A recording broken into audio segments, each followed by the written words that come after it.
How can we stay happy and gain that attitude of optimism and positivity? Rabbi Esther Young Grace, one of the great women of the 20th century who helped so many people come back to Judaism, had great simchas chaim. She was always happy. She also had tremendous strengths, especially the ability to inspire people. She had a very close relationship with her husband. He had a heart of gold, Rav Meshulam. And although he wasn't an outgoing personality like she was, he gave her the strength to accomplish what she did.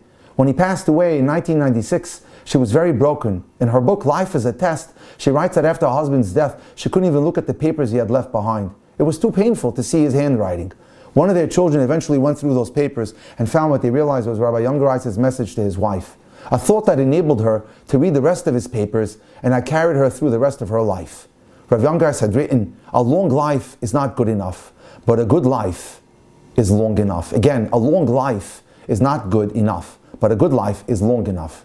Rabbi Youngerit wrote, the goodness cannot be measured by the length of our years, but how we live those years. The goodness is not about what we amass, but what we give to others. It's not about having more, it's about us being more. For in the end, our lives are judged not by the fortresses or the businesses or the houses or the portfolios that we've built, but our lives are judged by who we've touched and whose lives we've made better. That's a description of who she was and what life is and how to live your life.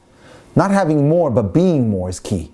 That brings simchas chaim, because then you are not living for yourself. You're living for others, and that's fulfilling. That's gratifying. That's what brings inner joy to people.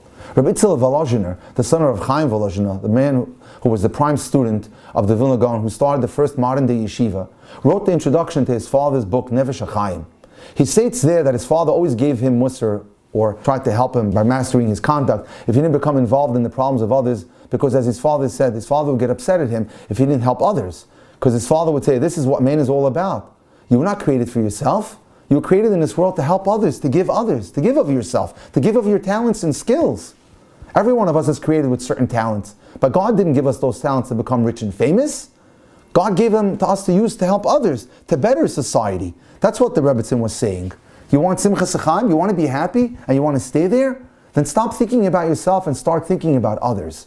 There's so much to do and so much to accomplish. If we focus more on others than we do on ourselves, we'll become elevated, inspired, and happy with our lot in life. That's very important, ladies and gentlemen. If you want to become a great husband or a great wife, and you want a person that's happy, you need to start yourself.